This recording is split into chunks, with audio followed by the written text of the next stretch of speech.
మన ప్రభును రక్షకుడైన యేసుక్రీస్తు పరిశుద్ధ కలిగిన నామములో కూడి వచ్చిన మీ అందరికీ నా యొక్క హృదయపూర్వకమైన వందనాలండి. అందరికి వందనాలు. ప్రభు మిమ్మల్ని దీవించునుగాక.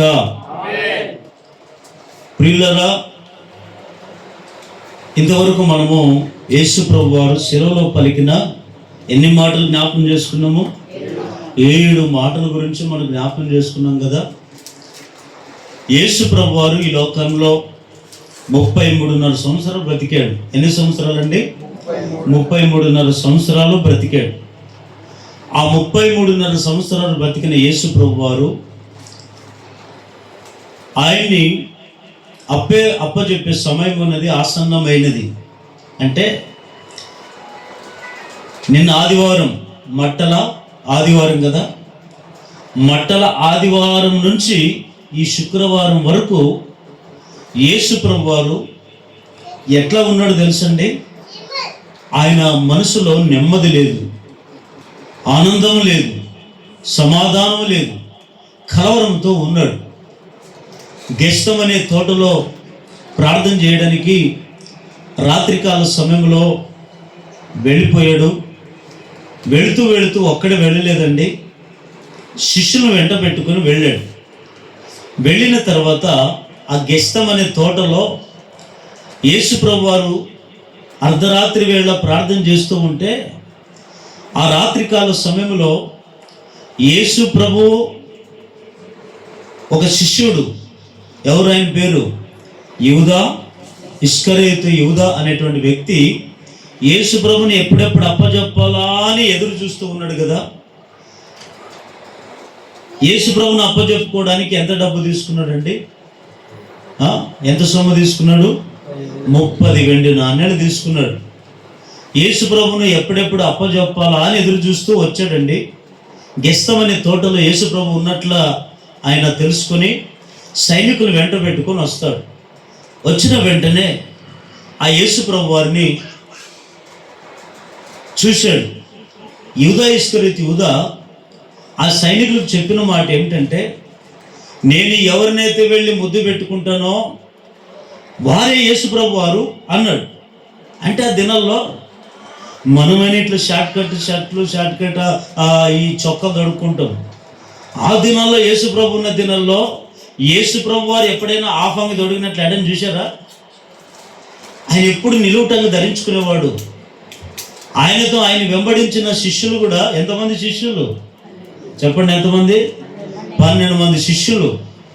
ఈ 12 మంది శిష్యులు కూడా యేసు ప్రభు లాగే వారు కూడా నిలువుటంగులు వేసుకున్నారు. గడ్డం వదులుకొని వెంట్రుకలంతా అలాగే వదులుకోవడం వల్ల యేసు ప్రభు ఎవరో అని గుర్తుపెట్టలేక, అందుకే అంటాడు, నేను ఎవరినైతే ముద్దు పెట్టుకుంటానో వారే యేసు ప్రభు వారు అంటాడు. ఆ గెస్తమనే తోటలోకి వెళ్ళిన ఆ యూదా ఇస్కరియోతు యూదా యేసు ప్రభు దగ్గరికి వెళ్ళి ముద్దు పెట్టుకున్నాడు. ముద్దు పెట్టుకున్న వెంటనే యేసు ప్రభును పట్టుకున్నారండి. పట్టుకున్న వెంటనే ఆయన్ని సిలువ వేయడానికి తీసుకొని వెళ్ళిపోయారు. కానీ నేను చెప్పే మాట ఏమిటంటే, యేసు ప్రభు వారు ఎప్పుడైతే ఆయన నన్ను పట్టుకొని వెళుతున్నారు, నాకు సిలువ వేస్తారు, నేను హింసింపబడుతున్నానని తెలుసుకున్నాడో, ఆయన గెస్తమనే తోటలో శిష్యులకు చెప్పిన మాట ఏమిటో తెలుసా? ఇదిగో శిష్యులారా, నా మరణము ఆసన్నమైనది అంటాడు. ఏం ఆసన్నమైనదంట? చెప్పండి. ఏం ఆసన్నమైనదంట? మరణం. చెప్పండి, అందరూ చెప్పండి. మరొకసారి చెప్పండి, మరణం. చాలా మందికి మరణం అంటే భయమా లేదా? ఎంతమందికి భయం? ఒకసారి చేయొద్దండి. అరే, మరణం అంటే ఎంతమంది భయపడుతున్నారు? చేయొద్దండి. లేదు, మాకు భయం లేదన్న వాళ్ళు ఒకసారి చేయొద్దండి. మీరు అటు లేరు, ఇట్లేరా? ఎంత మధ్యరకం ఉన్నారా? సరే వినండి, మీరు చెయ్యెత్తకపోయినా మరణం అంటే ప్రతి ఒక్కరికి భయం. మరణం అంటే ప్రతి ఒక్కరికి భయం. మానవుని పుట్టుక 3 భాగాలు ఉంటుంది. ఒకటి పుట్టుక మొదటి భాగం అయితే, బ్రతుకుతున్న విధానం 2వ భాగం. బ్రతుకుతున్న 2వ విధానం అయితే, మరణం అనేది 3వ భాగం. కానీ మనిషికి అంతవరకే తెలుసు. మరణించిన తర్వాత ఎవరు ఎక్కడికి వెళ్తారో ఎవరికైనా తెలుసు అండి? ఎవరికి తెలీదు. మరణించిన తర్వాత ఎవరు ఎక్కడికి వెళ్తారో ఎవరికైనా తెలుసు అండి? ఎవరికి తెలీదు. మిమ్మల్ని ఒక ప్రశ్న అడుగుతాను. ఒకవేళ మీరు చేస్తే లేదు నేను చేస్తే మనం అందరం చేస్తే ఎక్కడికి వెళ్తాము చెప్పండి? ఎక్కడికి వెళ్తామండి? పరలోకానికి వెళ్తారా? సరే వినండి. 56వ కీర్తన 12వ వచనంలో దావీదు ఏమని ప్రార్థన చేస్తాడు చదవండి ఒకసారి. 56వ కీర్తన 12వ వచనం. గట్టిగా ఎవరైనా, దేవా నీవు మరణములో నుండి నా ప్రాణమును తప్పించి ఉన్నావు. నేను జీవపు వెలుగులో దేవుని సన్నిధిని సంచరించినట్లు జారి పడకుండా నీవు నా పాదములను తప్పించి ఉన్నావు. గట్టిగా లేని చెప్పండి. దావీదు గారు ఏమని ప్రార్థన చేస్తున్నాడు తెలుసా? దేవా మరణములో నుండి నా ప్రాణమును తప్పించి ఉన్నావు అంటాడు. అందరు నన్ను చూడండి. అందరు 2 చేతులు ఇల్లు పెట్టండి. ఇల్లు పెట్టండి అమ్మా, ఇల్లు పెట్టండి. అందరి చేతులు ఇల్లు పెట్టండి. నేను చెప్పినట్లు మీరు చెప్పండి. దేవా, గట్టిగా చెప్పాలి. దేవా మరణములో నుండి నన్ను తప్పించుము. బాగా చెప్తున్నా, మరొకసారి చెప్పండి. దేవా మరణములో నుండి ఇట్లు పెట్టుకోండి, నన్ను తప్పించుము. చాలా మంది ప్రార్థన చేస్తుంటాం కదా. అయితే చాలా మంది ప్రార్థన చేస్తాం, దేవా మాకు ఆస్తులు, అంతస్తులు, ఉద్యోగాలు, వ్యాపారాలు, ఇట్లాంటి ప్రార్థన మనం చేస్తాం. మానవుడు నేర్చుకోవాల్సింది ఏమిటంటే ఈ ఆస్తులు, అంతస్తులు, ఉద్యోగాలు ఇవన్నీ కూడా దేవుడు అడిగినా ఇస్తాడు, అడగకపోయినా ఇస్తాడు. దీని గురించి సందేహపడాల్సిన అవసరం లేదు. మరి దేని గురించి మనం ప్రార్థన చేయాలి అంటే మరణముల నుంచి మమ్మల్ని తప్పించమని ప్రతి ఒక్కరు ప్రార్థన చేయాలి. ఏం చేయాలంట? మరణముల నుంచి మమ్మల్ని తప్పించమని ప్రతి ఒక్కరు ప్రార్థన చేయాలి. ఎవరైనా ఇట్లా ప్రార్థన చేశారు ఎప్పుడైనా? ఎంతసేపు ఉన్న దేవా మాకు ఆస్తులు, దేవా మాకు అప్పులు తెలుసు, దేవా మాకు తిప్పులు తెలుసు, దేవా మా బాధలు చూడు, దేవా మాకు అవి ఇవి అని అడుగుతుంటాం. మంచిదేనండి. కానీ ఇవన్నీ కూడా అడగకపోయినా నీకు ఇస్తాడు. కానీ అడగాల్సింది ఏమిటంటే ఈ దావీదు అదే ప్రార్థన చేశాడు. ఏమని తెలుసా? దేవా మరణముల నుంచి నన్ను తప్పించుము అన్నాడు. ఈరోజు అంశం పేరు ఏమిటో తెలుసా? మరణమును తప్పించుకొనుడి. చెప్పండి, మరొకసారి చెప్పండి. ఏం తప్పించుకోవాలంట? మనం అందరము మరణాన్ని తప్పించుకోవాలంట. ఎందుకు మరణాన్ని మనం తప్పించుకోవాలి అని మనం ఆలోచన చేస్తే 68వ కీర్తన 20వ వచనం చదవండి. 68వ కీర్తన 20వ వచనం. దేవుడు మా పక్షమున పూర్ణ రక్షణ కలగజేయి దేవుడినై ఉన్నాడు. మరణము తప్పించుట ప్రభువైన యెహోవా వశము. చూడండి, ఇప్పుడు మరణం తప్పించేదంతా ఎవరి వశంలో ఉంది? బాగా వింటున్నారా? మరణం తప్పించడంలో ఎవరి వశంలో ఉన్నాము? దేవుని వశంలో ఉన్నాం. దేవుని చేతిలో మనం ఉన్నాం. అందుకే ద్వితీయోపదేశ ఖండములో ఇంకొక అద్భుతమైన మాట ఉంటుంది. ద్వితీయోపదేశ ఖండం 32వ అధ్యాయం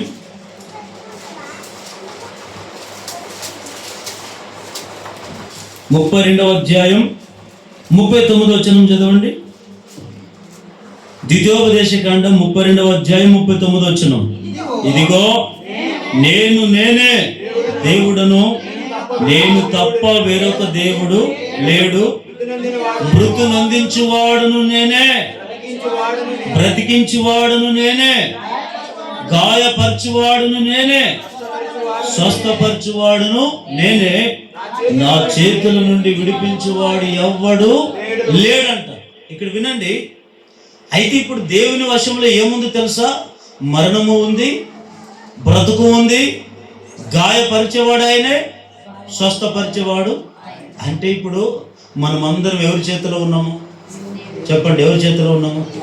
మనం అంటుంటే కొన్నిసార్లు వాడు నా చేతికి దొరకలా అంటాం లేదా, ఆమె నా చేతికి దొరకలా అంటుంటాం. మనం ఏం చేయలేం, కానీ ఒకే అట్లా అంటాం.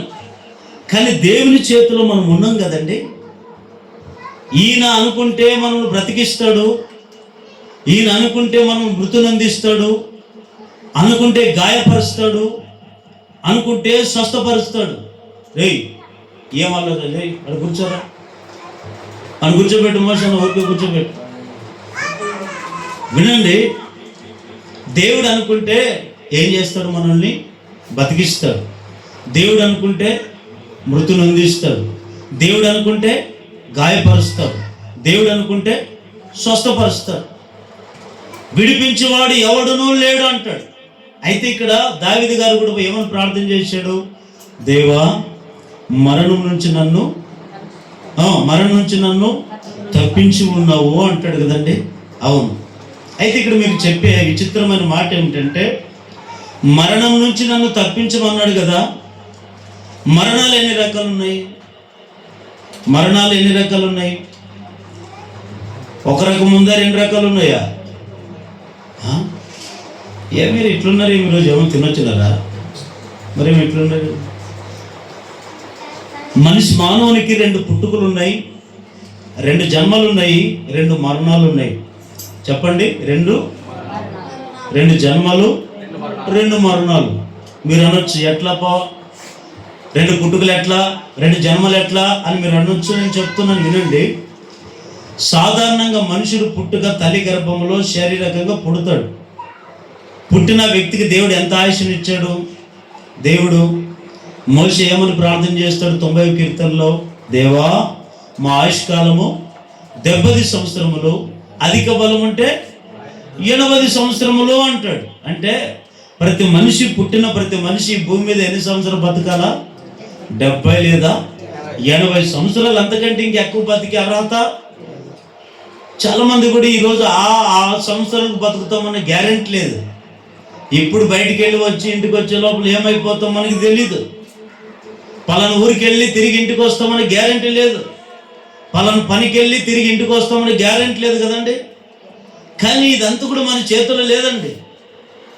కానీ జన్మలు అనేవి రెండు ఉన్నాయి కదా. ఒకటి, శారీరకంగా పుట్టిన ఈ శరీరానికి, తల్లి గర్భంలో పుట్టిన ఈ శరీరానికి దేవుడు 70 లేదా 80 సంవత్సరాలు బతికి ఆయుష్ను ఇచ్చాడు.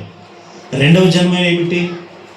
పుట్టిన నీవు రెండవ జన్మ కూడా ఎత్తాలా. రెండవ జన్మ ఎట్లా పుట్టాలా అంటే, మనకి ఎట్లా డౌట్ వచ్చిందో బైబిల్లో కూడా ఇంకొక ఆయనకి కూడా డౌట్ వచ్చింది. ఆ డౌట్ వచ్చి ఏమంటాడు? యేసు ప్రభువుని అడుగుతాడు. యేసయ్యతో అంటాడు,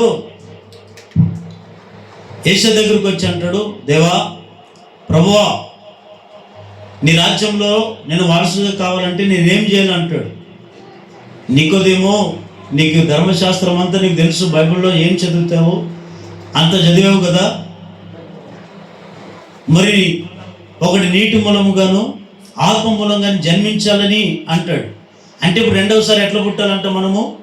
నీటి మూలముగా, ఆత్మ మూలంగా. నీటి మూలంగా అంటే చెప్పండి, నీటి మూలంగా అంటే బాప్తిసం మూలంగా.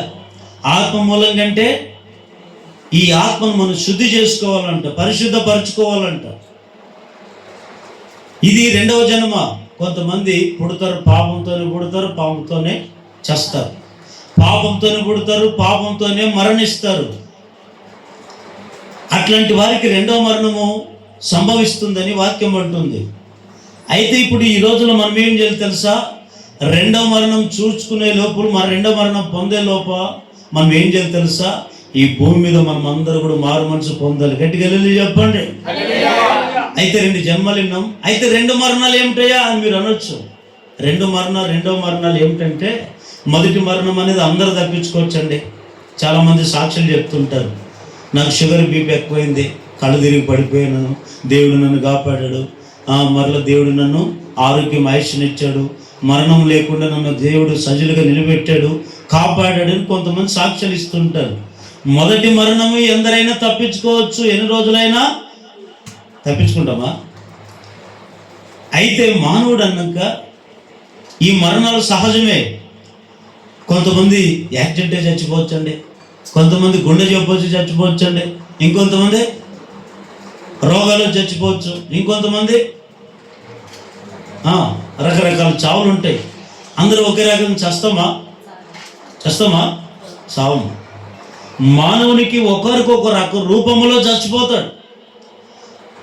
అయితే ఈ రెండవ మరణం ఏమిటయ్యా అని మనం ఆలోచన చేస్తే, మొదటి మరణం శరీరకంగా చచ్చిపోతాం. దేవుడు మనలో 3 నింపాడు. 1 శరీరము, 2 ఆత్మ, 3వది ప్రాణం ఉంది. చెప్పండి, మొదటికి మన శరీరంలో మన దేహంలో ఏం పెట్టాడు? 1 శరీరం, 2 ఆత్మ, 3 ప్రాణం. జంతువులు కూడా 3 ఉన్నాయా? ఉన్నాయి లేదా? లేవు. జంతువులకి 2 ఉంటాయి.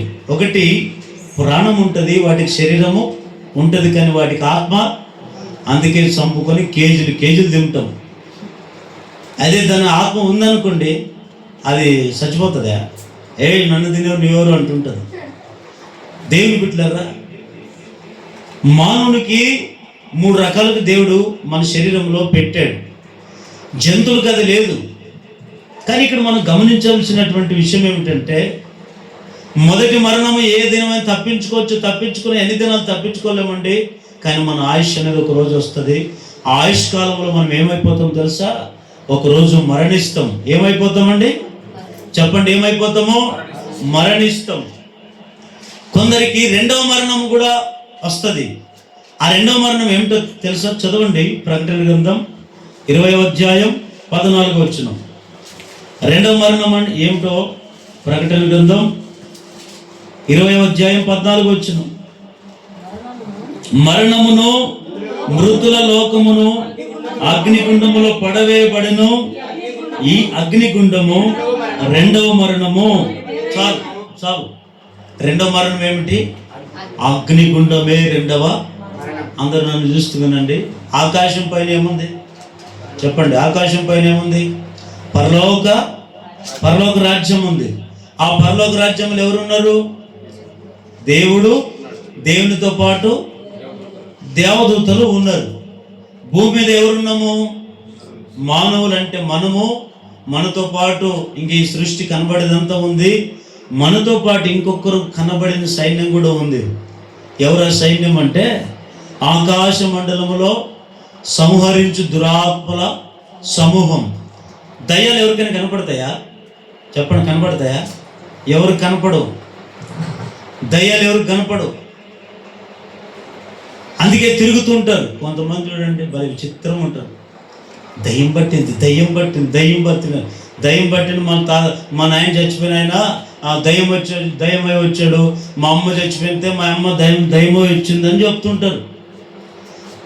అసలు బైబిల్ ఏమంటుంది? చనిపోయిన వాడు మళ్ళీ భూమి మీదకి వస్తాడా? రాడు. అందుకని ఇర్మియా గ్రంథం 10వ అధ్యాయం 22వ వచనం తర్వాత మీరు చదువుకోండి. చనిపోయిన వారి గురించి ఏడవద్దు, వాని గురించి అంగలార్చవద్దు, వాడు తిరిగి భూమి మీదకి రాడు అంటాడు. అయితే మానవునికి ఒకే ఒక చావు.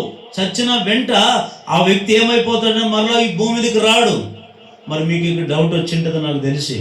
మరి అయితే అన్న, మరి ఆ రోజు నాలోకి మా నాయన వచ్చిండు కదా అని మీరు అనొచ్చు. ఒకసారి ఈ గ్రామానికి, ఒక పక్కన పల్లెటూరులో అండి, ఆ గ్రామానికి వెళ్ళాను. ఎప్పుడు మీకు చెప్పినట్టున్నాను, మళ్ళీ ఒకసారి చెప్తా నేనండి. 2017 సంవత్సరం జరిగిన సంఘటన. ఒక గ్రామానికి వెళితే ప్రార్థన అయిపోయింది. ఆదివారం ప్రార్థన అయిపోతే మధ్యాహ్నం 1 గంటకంతా ప్రార్థన, 1:30కంతా ప్రార్థన అయిపోయింది. ప్రార్థన అయిపోయిన వెంటనే ఒక ఇంటి వాళ్ళు వచ్చి, సార్ మా ఇంట్లో భోజనంకి రండి అని పిలిచారు. సర్లేని వెళితే ఆ ఇంట్లో పిలిచి చేరేసి కూర్చోబెట్టారు. ఆ ఇంట్లో భార్య భర్తలు, ఒక కుమార్తె ఉన్నట్టుంది. ఆ కుమార్తె మంచి యవన స్త్రీ. ఆమె ఏం చేస్తుందంటే, పప్పానం చేసినాము, సరిపడ కొడుకు తీసుకురా, ఆమ్లెట్ వేద్దామనింది. సర్లే అని చెప్పి ఆమె ఏం చేసింది, కోడిగుడ్డు ఆమ్లెట్ వేస్తూ ఉంటే నేను ఇట్లా కూర్చుంటే ఆమె కోడిగుడ్డు వేసుకుంటే ఇంక ఎండుకలు ఇట్లా వదులుకునేది. ఇట్లా వదులుకొని అంటుంది. ఏమేమి ఇంతవరకు బాగుంది, వందనాలు సార్ అని చెప్పింది, అన్ని బాగుంది చెప్పింది, ఇప్పుడు అంటుంది అనుకుంటే అప్పుడే వాళ్ళ నాయన వచ్చాడు, వాళ్ళ అమ్మ ఆడి ఉన్నారు ఇంట్లో. వాళ్ళు చూసి అంటారు, ఏమేమి పిచ్చి పట్టిందా అన్న. నాకు అర్థమైంది ఈమెలో ఎవరున్నారని, దైము దురాత్మ ఉందని అనుకున్నాను. అప్పుడు వచ్చి వీళ్ళు నాయన వచ్చి, ఏం అట్లా చేసావు, పడుగుడు అమ్మటే అన్నాడు. నేనేను అంటది ఆమె. వేసాలేదా అని వీళ్ళు అమ్మ ఉంటుంది. నేను వేసలేదు అంటది. ఎవరు నువ్వు అంటే, నేను మీ నాయన అంటది. నాకేమో కాసేపు అర్థం కలిగింది. నాయన అంటది. నాకు అర్థమైంది అంటే ఈయనకి అర్థమైంది కుమారునికి, ఈ మా నాయనే నా కూతురులోకి వచ్చాడు. ఏం నాయన చూడండి ఎక్కడ విచిత్రం భలే గమ్మత్తు ఏమిటంటే, నేను ఎట్లా కూర్చున్నానా అట్లా కూర్చుని పెట్టి అరుస్తుంటే ఆ వీధిలో ఉండేవారు అందరూ వచ్చారు. ఎవరు అరుస్తున్నారు, ఏం గొడవ అని అందరూ వచ్చారు. అదే ప్రార్థన రమ్మంటే కొంతమంది రారు. కొద్దిగా అరిశారు అనుకోండి, ఇంట్లో నువ్వు బచ్చలు చేస్తావు, వంట చేస్తావు, బిర్యానీ చేస్తావు, మొత్తానికి వదులుకొని వస్తావు. ఆ వీధిలో ఉండే వాళ్ళు అందరూ జమ్ముకూడి అప్పుడు ఏమేమి అంటే ఈ కుమారుడు అడుగుతున్నాడు, ఆ పాపను అడుగుతున్నాడు, నాయన నీవు ఎందుకు వచ్చావు నాయన ఈమెలకి అన్నాడు. ఆమె అంటది, నువ్వే కదా దసరా పండుగ బట్టలు ఎక్కలేదు అంటది. నువ్వే కదా అంటే నేను చచ్చినప్పుడు నువ్వు ఏం పెట్టలేదు అంటు. నేను అన్నానా ఆ సైతం అన్నది ఇట్లా చెప్తే పోదన్నా, ప్రార్థన చేద్దామంటే ఒకసారి నీకు తెలుసు కూర్చో అంటున్నాను. నాకే తెలీదా, సరే అని కూర్చున్నా. ఎంతసేపు అంటే చాలాసేపు మీటింగ్ పెట్టారు. ఆ దయ్యం అంటది, నాయన నువ్వు పోతావా అని కుమారుడు అడిగితే ఈమె అంటది, లేదు నాకు చికెను చపాతీలు పెడితే తినిపోతానని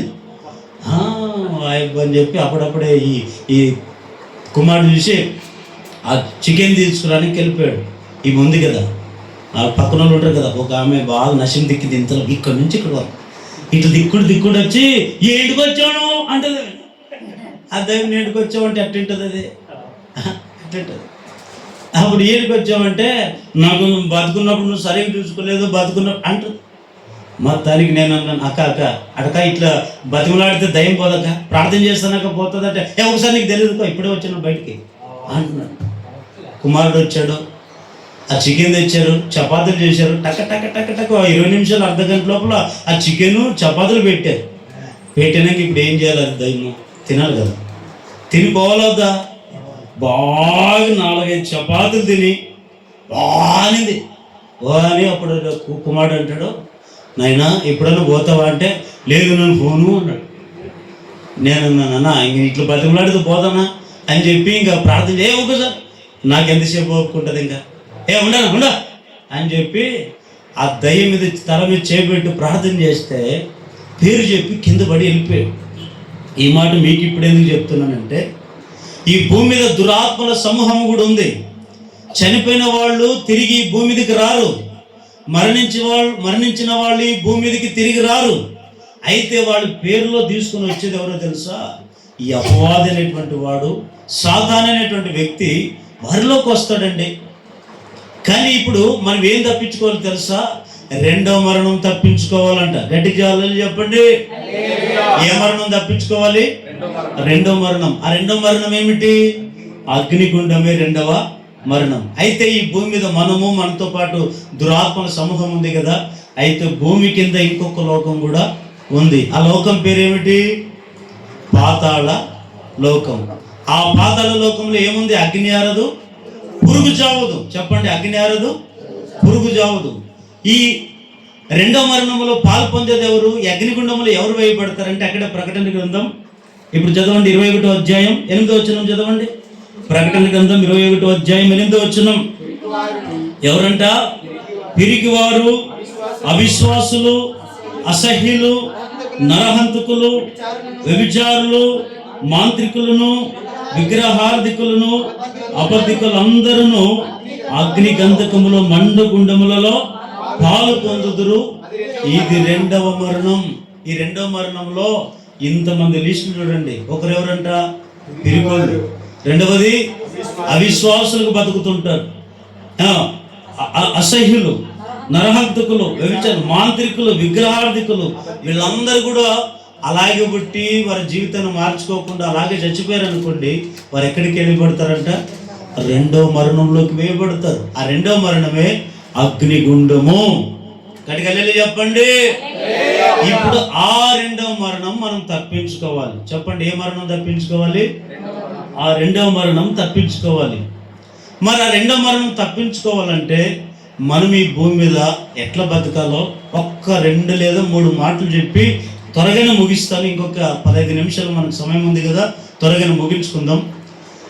ఆ రెండవ మరణం మనం తప్పించుకోవాలంటే మనం ఈ భూమి మీద ఎట్లా బతకాలి, రెండవ మరణం తప్పించేది ఏమిటో ఒక 3 విషయాలు. మొట్టమొదటి మాట చదవండి, సామెతల గ్రంథం 10వ అధ్యాయము 2వ వచనం. సామెతల గ్రంథం 10వ అధ్యాయం 2వ వచనం చదవండి గట్టిగా. భక్తిహీనుల ధనము వారికి లాభకరం కాదు, నీతి మరణం నుండి రక్షించును. చాలు. రెండవ మరణం తప్పించేది ఏమిటో తెలుసా? రెండవ మరణం మనం తప్పించుకోవాలంటే ఈ భూమి మీద మనం ఎట్లా బతకాలో తెలుసండి?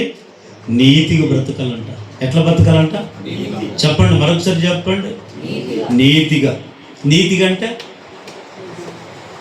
చెప్పండి. నీతిగా అంటే, నీతి అంటే ఏం లేదండి, బాగా రోజు స్నానం చేసుకొని, షాంపులు వేసుకొని తిక్కి, సబ్బులు వేసుకొని తిక్కి, బాగా ఇంకా శుభ్రంగా ఉండనుమా? కానీ శరీరానికి పరిశుద్ధత అవసరమే. శరీరానికి మించిన హృదయానికి కూడా పరిశుద్ధత అంతకంటే అవసరం. ఎందుకంటే దేవుడు ఈ హృదయంలో ఆయన ఉండాలనుకుంటాడు. హృదయమే దేవుని ఆలయం. ఈ ఆలయంలో మనం ఎట్లా ఉండాలంటే, ఈ ఆలయంలో ఉన్న ఈ హృదయంలో మనం ఎట్లుండాలంటే నీతిగా ఉండాలంట. నీతిగా ఉండాలంటే ఇప్పుడు యేసుప్రభు వారు ఎన్ని సంవత్సరాలు బతికాడండి? 33.5 సంవత్సరాలు బతికాడు. 33.5 సంవత్సరాలు బతికిన ఆయన ఎక్కడైనా నీతి లేకుండా బతికాడా? ప్రతిదీ నీతి కలిగి బ్రతికాడు, నీతిగానే జీవించాడు, నీతిగానే మరణించాడు, నీతిగానే మరలా తిరిగి లేచాడు. గట్టిగా హల్లెలూయా చెప్పండి, మరొకసారి గట్టిగా హల్లెలూయా చెప్పండి. చూడండి, నీతికి బ్రతకాలంట. ఆ నీతి ఏం చేస్తుందంటే రెండో మరణం నుంచి తప్పిస్తుంది. అక్కడ సామెతల గ్రంథం 11వ అధ్యాయము 4వ వచనం చదవండి. 11:4. ఉగ్రత దినమందు ఆస్తి అక్కరకు రాదు, నీతి మరణం నుండి రక్షించును. చూడండి, కొంతమంది ఉగ్రత దినమందు మన ఆస్తులు అంతస్తులు అక్కడికి వస్తాయా? ఈరోజు మనం కష్టపడి ఇంత ఆస్తులు ఎన్నో కూడబెట్టుకుంటాం. ఎన్ని కూడబెట్టుకున్నా ఆఖరికి సచ్చేటప్పుడు మనం సంపాదించిన ఆస్తులు మనం ఏం బతికిస్తాయంటారా? బతికించలేవండి. మీరు అనొచ్చు, అన్న మరి ఎట్లయితే ఏమి ఇట్లే ఉందమ్మా, కనీసం ఇంత డబ్బైనా బతకనీకి వద్దా, కనీసం ఒక ఇళ్ళను వద్దా, కనీసం ఇంత ఒక సెంటు భూమిని వద్దానా అనొచ్చు. నేను అంటున్నాను, కావాలి. కానీ దేవుని రాజ్యంలో చేరకోకుండా ఉండేంత ఆస్తి మనకు అవసరం లేదు. అందుకే ఒక ఆయన ప్రార్థన చేశాడు, దేవా నాకు ఎక్కువద్దు తక్కువ. ఎందుకన్నాడు? ఈ రోజుల్లో అట్లా ప్రార్థన చేస్తాం ఎవరైనా, ఇంకా అంటుంటాం. ఇచ్చే కొద్ది ఇంకా అంటాం. ఒక ఆయన దేవునికి ప్రార్థన చేశాడంట. ఏమని ప్రార్థన చేశాడంటే, దేవా నీ కొరకు ఇంత చిల్లర దాచిపెట్టాను కానుక, అదంతా నీకు ఇవ్వాలనుకున్నాను. అయితే ఒకటి దేవా, నేను ఈ చిల్లరంతా పైకి వేస్తాను దేవా, పైన పడినంత నీకి, కింద పడినంత. చూడండి ఎట్లా ప్రార్థన భలే ఉంది కదా. కొంతమంది ఈ చిల్లర తీసుకొని ప్రార్థన చేశాడంట, దేవా ఇంత ఆస్తి సంపాదించుకుని, ఇంత చిల్లర ఉంది, ఇంత కట్ట పెట్టాను, ఇంత కానుకలు పెట్టాను, పైకి అయ్యేస్తాను, పైన పడిందంత నీవు తీసుకో, కింద పడిందంతా. చిల్లర ఎప్పుడైనా పైన ఉంటుందా? అట్లాగే వేస్తే అంత కింద పడిందంట. ఎంత దేవుడు మంచోడురా, దేవుడు 1 రూపాయి కూడా తీసుకోలేదు, అంత నాకే ఇచ్చాడు అనుకుని మళ్ళీ అంత తీసుకొని ఎక్కడ వేసుకున్నాడంట? సంచిలోకి వేసుకున్నాడంట. అంటే నేను అంటాను, ఉగ్రత దినమందు మన ఆస్తులు ఇవన్నీ కూడా మనం కాపాడలేవు. ఎందుకు ఈ మాటలు చెప్తున్నానంటే, మానవుని జీవితము విలువైనది. ఈ విలువైన ఈ జీవితాన్ని మనం ఏం చేసుకోవాలి తెలుసా? బ్రతికి ఉన్నప్పుడే, ప్రాణం ఉన్నప్పుడే ప్రభును నమ్ముకోవాలి, దీపం ఉండగా ఇల్లు చక్క పెట్టుకోవాలి. తర్వాత కాళ్ళు చేతులు ఇరిగిపోయి మంచం మీద పడి దేవా నేను మారుతాను, మళ్ళా ఒక అవకాశమే, మరలా నన్ను బతికి అంటే బతికిస్తాడా?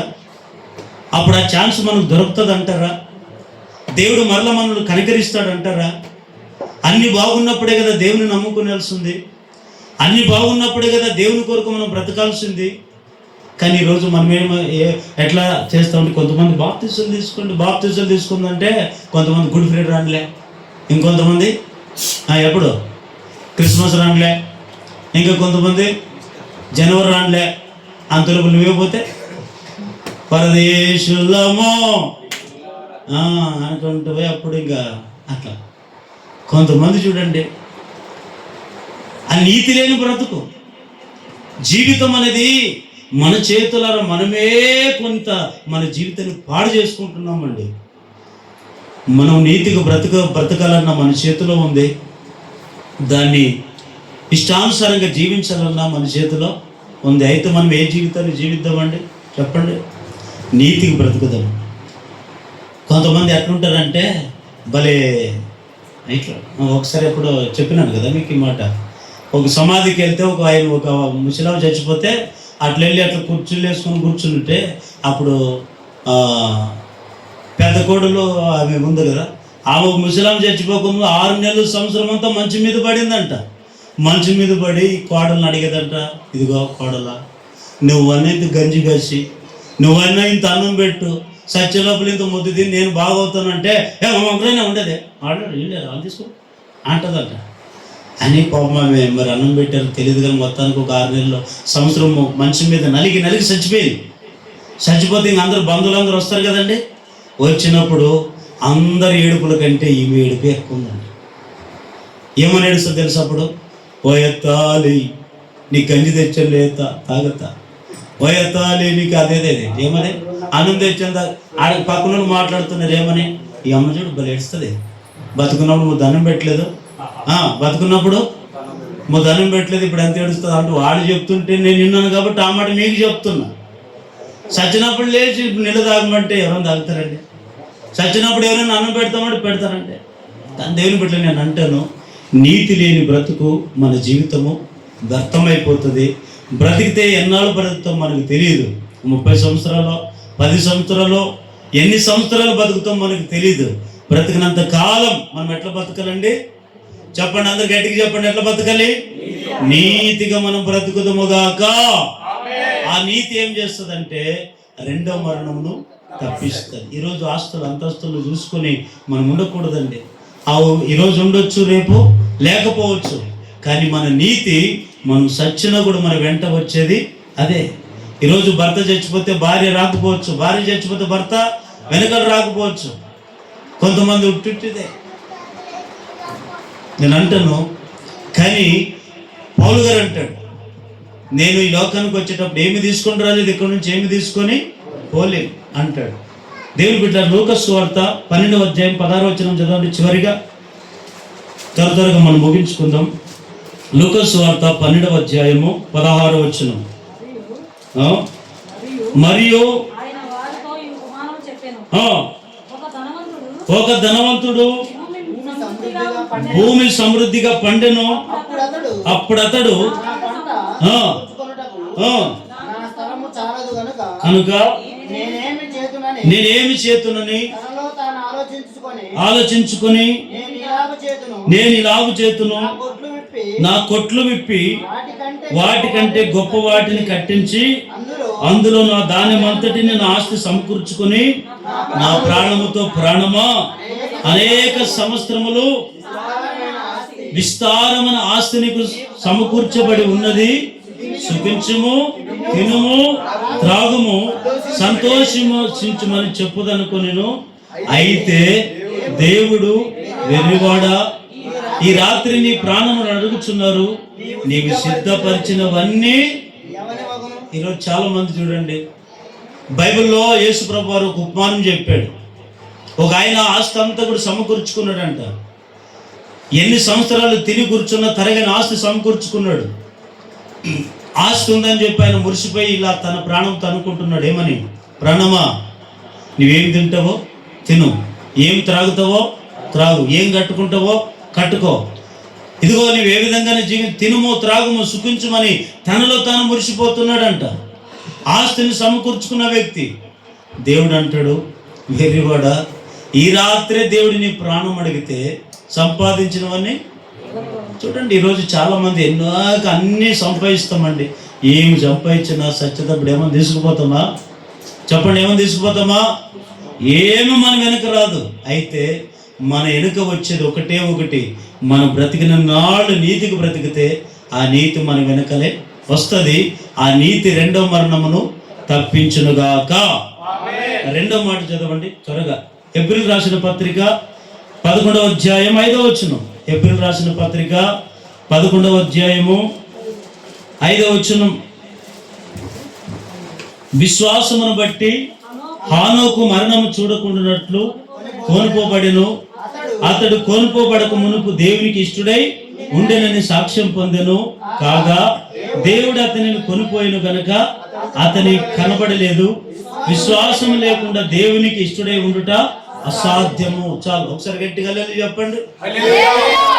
రెండవదిగా, రెండవ మరణాన్ని మనం తప్పించుకోవాలంటే మొదటిగా నీతికి బ్రతకాలి. రెండవదిగా ఎట్లా మనం బ్రతకాలి భూమి మీద అంటే, హానోక్ అనేటువంటి వ్యక్తి గురించి బైబిల్లో ఏమని రాయబడి ఉంది అని మనం ఆలోచన చేస్తే, హానోక్ అనేటువంటి వ్యక్తి ఎన్ని సంవత్సరాలు బతికాడు ఈ లోకంలో చెప్పండి?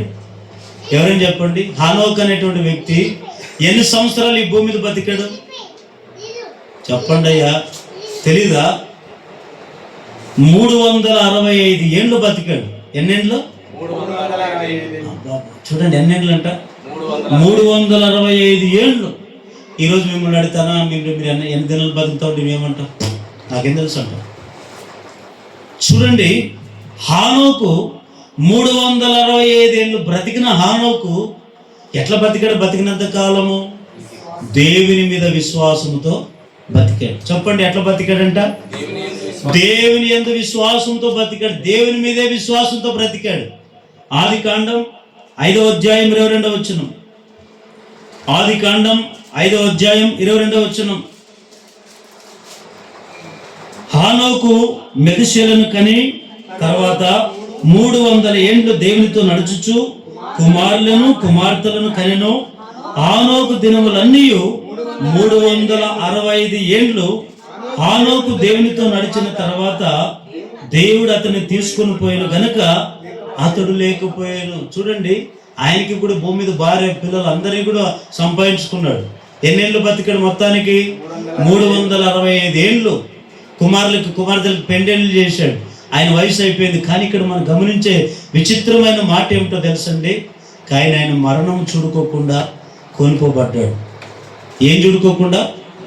మరణము చూడుకోకుండా కొనుకోబడ్డాడు. అంటే బతికినంత కాలం విశ్వాసంతో బ్రతికాడు కనుకనే దేవుడు ఆయన్ని మరణానికి అప్పచెప్పలేదు. ఆ విశ్వాసాన్ని బట్టి ఏం చేశాడు తెలుసా? హానోకును దేవుడు మరణం కన్నుమూయక ముందే తీసుకొని వెళ్ళాడంట. అట్లాగా మనం బతకాలి. కొంతమంది సావులు చూడండి, దేవా ఈ బతికే వద్దురా అని, ఎప్పటిప్పుడు నన్ను తీసుకుపోతావా, ఎప్పటిప్పుడు నాకు సావు వస్తుందా, అందరు చచ్చిపోతారు నాకే సావు రాదని అనుకుంటారు కొంతమంది. నేను చేస్తా చేస్తా చేస్తా అంటారు కానీ చావరు. కొంతమంది చూడండి, నేను చేస్తా. ఎవరు అట్లా చేస్తామన్నప్పుడు మీరేమనాలా? తీసుకో, ఇసుం తెచ్చాను తాగన్నలా, ఇసుం తెచ్చాను తాగన్నలా, లేట్ ఇది ఇదేది తాడు తెచ్చాను వేసుకో, ఫ్యాన్ కూరేసుకున్నలా, బాగా చెప్పావు అంటారంటారా?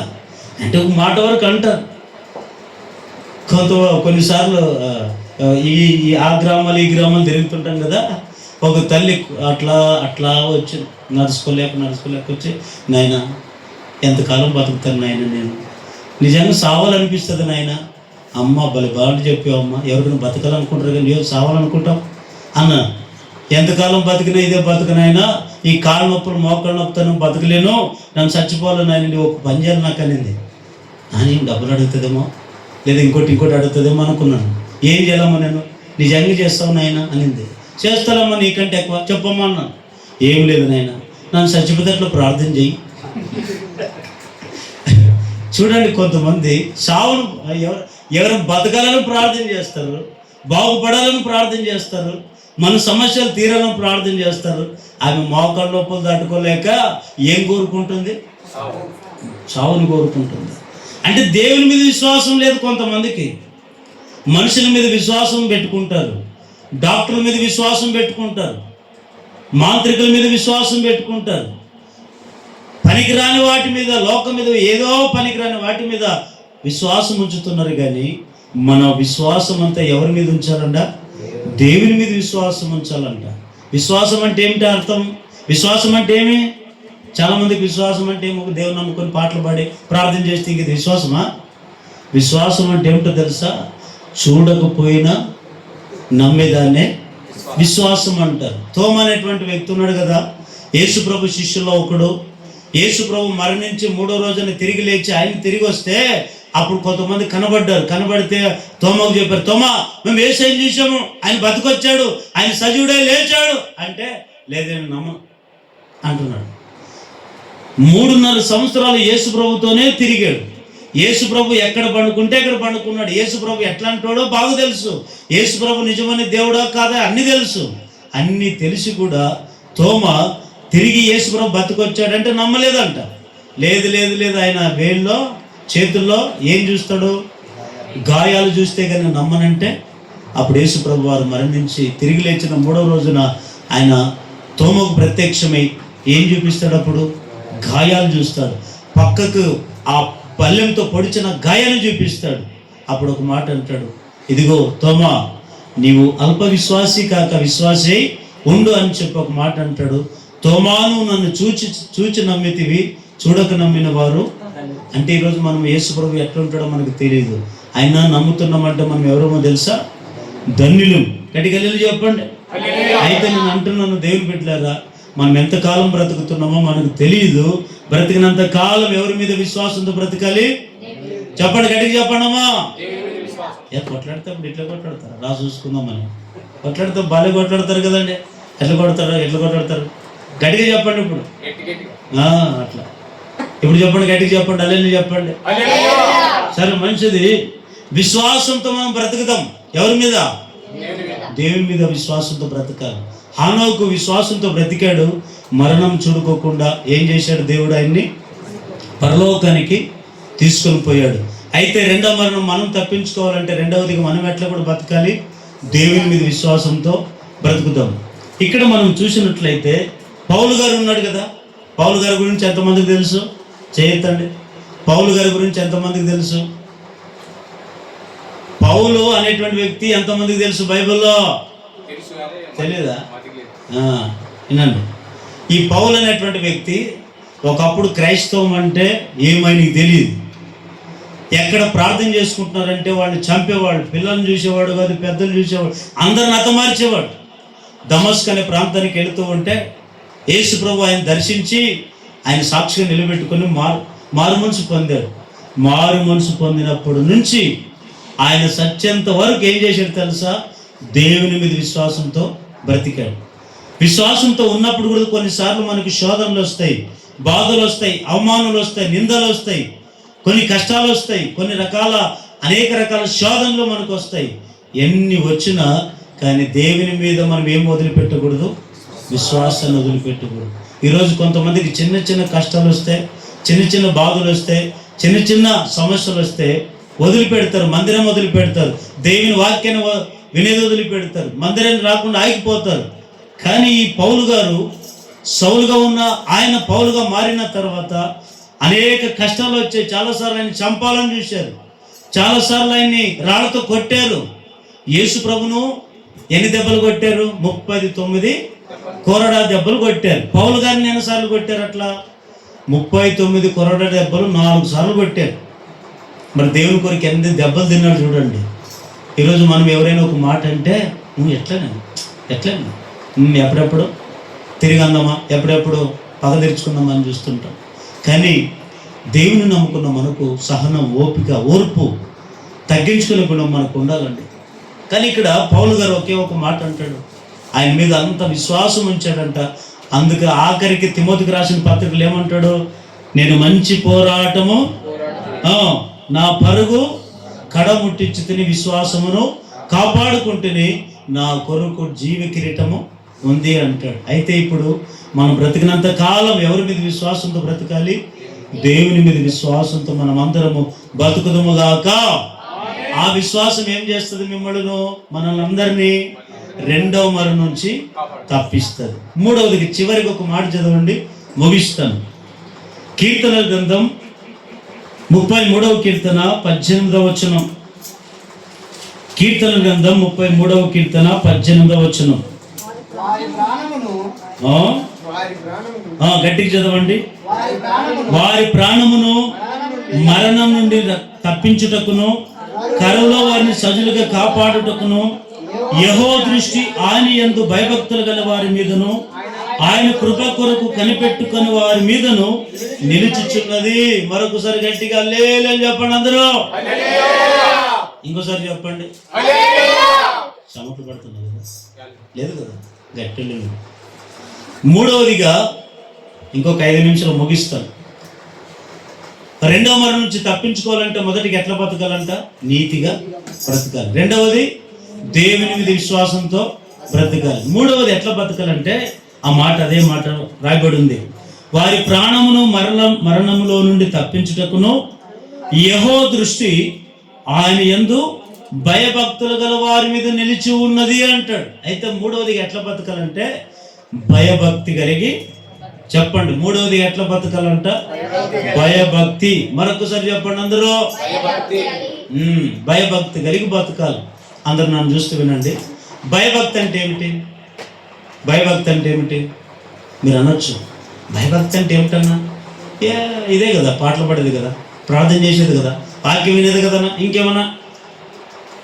భయభక్తి అంటే నటించడం కాదండి, నిజంగా వణకడం. తర్వాత మీరు యెషయా గ్రంథంలో తర్వాత మీరు చదువుకోండి, 65 అధ్యాయంలో అనుకుంటాను అక్కడ ఉంది. ఎవడైతే నా మాట విని వణుకుచుండునో అంటే ఆయన మాట ఎట్లాంటిది? అగ్ని లాంటిది. ఆయన మాట ఎట్లాంటిది? శుద్ధి లాంటిది. ఆయన మాట ఎట్లాంటిది? జీవపు లాంటిది. ఈ మాట దేవుని సన్నిధిలో వినబడుతున్నప్పుడే ఆ వాక్యాన్ని వింటున్న మనం ఎట్లా చేయాలి తెలుసా? వణకాలంట. వణకడం అంటే మీరు కదా అనుకనే నమస్కారం వెళ్ళిపోయారు, అట్లా కాదు. వణకడం అంటే దేవుని వాక్యం అంటే భయం, దేవుడు అంటే భయం, దేవుని ఆయన అంటే భయంతో మనం బ్రతకాలంట. ఇంకా మీకు అర్థమయ్యేట ఎట్లా చెప్పదునా? భయభక్తి అనేది కొంతమంది ఎట్లుంటుంది అంటే కొన్నిసార్లు భయభక్తి ఉంటుంది కొంతమందికి. తర్వాత తిమోతికి రాసిన పత్రిక తర్వాత చదువుకోండి. వారు పైకి భక్తి కలిగిన వారు వలె కనబడి లోపల శక్తిని ఆశ్రయించిన వారునై ఉన్నారు అంటే కొంతమంది పై భక్తి ఉంటుంది. భక్తి అనేది కొంతమందికి ఎట్లుంటుందంటే ఒక సంఘటన చెప్పి నేను ముగిస్తానండి. ఒక ఏరియాలో 2 అక్కలు ఉన్నారంట. ఎవరో అక్కళ్ళు. ఆ వీధి అంతా ఉంది కదా, ఆ 2 ఒక ఇంటి ఎదురుకోకెళ్ళి వాళ్ళిద్దరికి ఏం పడదంట, రోజు ఇంకేదో ఒక విరోధం, గొడవ ప్రతిదాని కూడా పడి ఆఖరికి ఆ వీధిలోనికి కొళ్ళ ఎప్పుడు వస్తుంది నీళ్ళు అంటే వారానికి ఒకసారి వస్తుందంట. 4 రోజులకు 5 రోజులకు 10 రోజులకు అట్లా వస్తుందంట. 2 అక్కళ్ళు ఏం చేశారు తెలుసా? ఇంక మాకు వంత వస్తుంది, ఒక్కొక్క ఆమె నిన్ను చెంబులు తీసుకొని వస్తుంది, అంతకంటే ముందు నేను పోయి పెట్టొద్దామని అన్ని బిందులు అన్ని తీసుకొని వచ్చి ముందు ఆ కొళాయి కింద వంతు పెట్టి వచ్చిందంట. అందరూ వచ్చి ఇంకొక ఆమె ఎదురుగుంది కదా, అన్నీ చెంబులతో సహా పెడుతుంది, నాదేమి తాగని చెప్పి అది తీసుకుపోయి ఇవి కొన్ని బిందులు తీసుకుపోయి ఆ కొళాయి కింద పెట్టింది కదా ఎదురింటి అక్క, ఆ కడుగు తీసుకొని పెకాందని ఆమె కడుగు పెట్టి లోపలికి వెళ్ళిపోయిందంట. ఇంకా కొళ వచ్చిందని కాసేపు గంటకి కొళ వస్తే ఆ కొళ వచ్చిన నిలబడితే ఇంక తీసుకో ఈ ముందు వంతు పెట్టిన ఆమె వచ్చి చూసిందంట. ఏమన్నా ఎర్రకాడు లేదు, యాడిపోయింది, ఈమె దొన్నింది కదా, యాడుంది, ఆడుంది అనుకుంటే ఎవరు నా కడుగు దొన్నింది, ఎవరు నా వంతుని తీసి పెట్టింది అని చెప్తే ఏమి అప్పుడు నువ్వే పట్టుకోవాలా మనం పట్టుకూడదా అని ఈమె ఇంకా తీసుకో చిన్న మాటికి ఇంకా ఇంక ఈమె ఎంటుకలు ఆమె ఎంటుకలు ఏమి పెట్టుకొని ఇట్లా నువ్వు అట్లది, నీ అమ్మ అట్లది, మీ అప్ప అట్లది, ఆమె ఏమి అట్లా మొత్తానికి 2 గొడవలు పడి అట్లుంటే అప్పుడే వాడు పాస్టర్ సంఘంలో బైబిల్ పట్టుకొని వచ్చాడండి. బైబిల్ పట్టుకొని ఇట్లా వస్తే అప్పుడు ఈమె ఏం చేసింది, పెద్ద మాటలు తిడుతున్నారు కదా, పెద్ద మాటలు తిట్టేటప్పుడు ఆ మాటలు చెడు మాటలు మాట్లాడేటప్పుడు ఏమన్నా అమ్మో మా పాస్టర్ వచ్చి చూస్తాడు, ఇంక ఇప్పుడు నేను తప్పించుకోవాలని చెప్పి అంతవరకు నోట్లో వచ్చిన బూతులన్నీ ఇప్పుడు ఏమనిందంట, మీ నాయనికి స్తోత్రం అనిందంట. స్తోత్రం ఏమి అనుకునేది, ఏమి ఇప్పటి వరకు ఎన్ని బూతులు తిట్టి ఇప్పుడేమో స్తోత్రం అంటదేమి అని నీకోటి ప్రార్థన వచ్చేది, నాకు రాదా, మీ ఆయనకి హల్లెలూయా అనిందంట. ఈమె స్తోత్రం అంటది, ఆమె హల్లెలూయా హల్లెలూయా. అప్పుడు ఈ సేవకుడు, అమ్మా ఎంతమంది భక్తులండి ఇళ్ళు, పట్ట పగులు నీళ్ళు రావాలని ఇంత ప్రార్థన చేస్తున్నారు, అబ్బాబ్బా ఎంత మంచి విశ్వాసంగా అన్నాను అనుకుని పోయినాడంట. కొద్దిగా మరుగై లోపల నువ్వు అట్లది అంటే కొంతమంది నేను అంటాను, భయభక్తి అంటే ఏదో అట్లా కాదండి. దేవుని బిడ్డల రెండు చేతులు జోడించి చెప్తున్నాను, మనం ఈ లోకంలో ఎంతకాలం బ్రతుకుతున్నామో మనకు తెలియదు. అయితే బ్రతికిన 3 నెలలైనా మన జీవితం దేవునికి అర్పించి మూడవదిగా ఏం చేయాలి తెలుసా, భయభక్తులు కలిగి బ్రతుకుతాం. భయభక్తులు కలిగి బ్రతుకుతాం. బైబిల్లో అదే రాయబడి ఉంది. ఆ భయభక్తి ఏం చేస్తుంది తెలుసా, నిన్ను రెండవ మరణం నుంచి తప్పిస్తుంది. యోబు చరిత్ర మనందరికీ తెలిసే కదండి. ఆయనకి ఎంతమంది పిల్లలు, 10 మంది పిల్లలు, 3 కుమారులు 3 కుమార్తెలు, ఒంటెలు, గాడిదలు సమస్తాన్ని దేవుడు ఇచ్చాడు. ఊజు దేశమంతా ఆయనంత ధనవంతుడు మరొక్కరు లేడంట. అంత ఆస్తిని పొందుకున్న యోబు తగ్గింపు కలిగి వినయం కలిగి దేవుని యందు భయభక్తులు కలిగి బతికాడు. బతికినంత కాలం దేవుడు కొద్దిగా మనకి ఎంత ఇస్తే ఏం చేస్తామండి, ఇంకా దేవుడే లేడు అంటుంటాం. ఆయన చూడండి, అంత ఆస్తి కలిగి కూడా భయభక్తులు మానుకోలేదు. అన్నీ ఉన్నప్పుడు దేవుని మీద భయభక్తులు మానుకోలేదు, ఏమి లేనప్పుడు కూడా భయభక్తిని మానుకోలేదు. సాతాను వచ్చాడు, ఆ ఇంట్లో ఉన్న 7 మంది కుమారులు 10 మంది పిల్లలు ఒకేసారి చచ్చిపోతారు. మన ఇంట్లో ఎవరైనా ఒక్కరు చచ్చిపోతే అనేక తరతరాలు వాళ్ళ గురించి ఏడుస్తాం, కంగారు పడతాం, కలవరపడిపోతాం, నెమ్మది లేకుండా ఉంటాం. కానీ 7 మంది 10 మంది పిల్లలు ఒకేసారి చచ్చిపోతే ఇంక ఈయన ఎంత బాధపడాలి, ఎంత రొమ్ము కొట్టుకోవాలి, ఎంత కన్నీళ్లు గార్చాలి, ఎంత ప్రలాపించాలి. వాళ్ళు వచ్చి చెప్పారు, యోబు మీ ఇంటిని ఆ గాలి కొట్టగా 10 మంది పిల్లలు చచ్చిపోయారంటే అప్పుడు యోబు ఏమనాలా, దేవుడు ఎంత అన్యాయస్తుడు, దేవుడికి నేను ఏమన్యాయం చేశాను, దేవుని నమ్ముకునే దానికి పిల్లలు చచ్చిపోయారు, దేవుడు ఉన్నాడా లేదని ఇట్లాంటివి ఏ మాటలు మాట్లాడలేదండి. ఏమన్నాడు తెలుసా, నా తల్లి గర్భము నుంచి దిగంబరిగానే వచ్చాను, దిగంబరిగానే మరల వెళుతాను, యెహోవా ఇచ్చాను యెహోవాయే తీసుకుని పోయినా అంటాడు. చూడండి, ఇట్లా ఎవరికైనా అట్లాంటి ధైర్యం ఉందా? కొద్దిగా ఏదైనా చిన్న కష్టాలు వస్తే దేవుడు లేడు అంటారు. అన్నీ వచ్చినా కూడా కానీ భయభక్తులు కూడా మానుకోలేదంట. కట్టుకున్న భార్య కూడా ఏమనింది, అన్నీ ఉన్నప్పుడు కంటి కోరింది తినింది, కంటి కోరిన బట్టలు కట్టుకునింది, అన్నీ ఉన్నప్పుడు అంతగా ఉంది.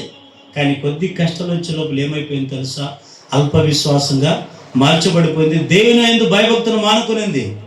అందుకే బైబిల్లో యోబుకి పేరు రాయబడింది, కానీ యోబు భార్యకి పేరుందా? ఏం పేరు పెట్టారు చెప్పండి, చెప్పండి. మూర్ఖురాలు. అంటే మూర్ఖురాలు కొంతమంది ఏం చేస్తారంటే దేవుని మీద విశ్వాసం ఉంచలేదు. దేవుని బిడ్డలారా, ఈరోజు యోబు అంత భక్తి కలిగి ఉన్నాడండి. మనం కూడా అలాంటి భక్తి కలిగి ఉండాలి. ఆ భక్తిని సాధించుకున్నటువంటి ఆయన ఆ భక్తి కలిగి జీవించినందుకు 2 ఆశీర్వాదము దేవుడు ఇచ్చాడు, 2 ఆశీర్వాదం పొందుకున్నాడు. అందుకే యోబును మరింతగా దేవుడు ఆశీర్వదించాడు. గట్టిగా హల్లెలూయా చెప్పండి. ఎంతో కష్టాలు కన్నీళ్ళు ఆయన కూడా వచ్చాయి, ఈరోజు మనకు కూడా వస్తాయి. మనకు కూడా బాధలు ఉన్నాయి, మనకు కూడా శ్రమలు ఉన్నాయి, మనకు కూడా ఆటంకాలు ఎన్నో ఉన్నాయి. వీటన్నిటి చూసి ఎవరు బెదరకూడదు. మన గురి గమ్యం ఏమిటో తెలుసా, దేవుని కొరకు మేము బ్రతకాలనేటువంటి ఆ వైరాగ్యం మనందరిలో ఉండాలి. ఈరోజు ఆ వైరాగ్యం లేదు. యేసుక్రీస్తు వారు ఈ లోకంలో 2000 సంవత్సరాల కిందట నీ కొరకు నా కొరకు మనందరి కొరకు ఏం పెట్టాడు, సిలువలో ప్రాణం పెట్టాడు. ఈరోజు మనం కూడా ఎవరి కొరకు ప్రాణం పెట్టాలి, దేవుని కొరకు. మనం కూడా ఆయన కొరకు ప్రాణం పెట్టాలి. ఈరోజు ప్రాణం తీసేవాళ్ళు ఉన్నారు కానీ ప్రాణం పెట్టేవాళ్ళు కనబడట్లేదు. అందుకే పౌలు గారు అంటాడు, నేను మంచి పోరాటము పోరాడి తెలియని ఆ మాట చెప్తే ఇంకో మాట అంటాడు, నా మట్టుకు బ్రతుకుట క్రీస్తే, చావైతే లాభం అంటాడు. మనకు లాభం ఏమిటో తెలుసా, దేవుని కొరకు చనిపోవడమే మనకు లాభం. దేవుని కొరకు హతసాక్షిగా మార్చబడమే మనకు లాభం. మన పితరులు ఎందరో బైబిల్లో ఎంతో మంది కూడా దేవుని కొరకు మరణించాడు, హతసాక్షులు మిగిలిపోయారు, వారందరూ చరిత్రలు నిలిచిపోయారు. ఈరోజు మనం కూడా అలాంటి మరణాన్ని మనం అందరం కూడా మరణించి, నీతిమంతుల మరణాన్ని మరణించి దేవుని రాజ్యం మనం అందరం స్వతంత్రించుకుందాము గాక. చెప్పండి, దావీదు గారు ఏమని ప్రార్థన చేశాడు దేవునికి? దేవా, మరణం నుంచి తప్పించు. మరణం ఎన్ని రకాలు ఉన్నాయి? ఒకటి, ఏ మరణం మనం తప్పించుకోవాలంట? రెండో మరణం తప్పించుకుందాం. ఆ రెండో మరణం ఏమిటి? అగ్ని ఆరదు, పురుగు జావదు, అదే అగ్నిగుండం. ఈ అగ్నిగుండం నుంచి రెండో మరణం తప్పించుకోవాలంటే ఎట్లా బతకాలంట? ఒకటి, నీతిగా బ్రతకాల. రెండవది, విశ్వాసంతో బ్రతకాలి. మూడవది, భయభక్తులుగా బ్రతకాలి. ఆ విశ్వాసము, ఆ నీతి, ఆ భయభక్తి రెండో మరణం నుంచి మనం తప్పించి దేవుని రాజ్యములో యుగ యుగములు దేవునితో సదాకాలం నిలుపునుగాక. ఈ వాక్యం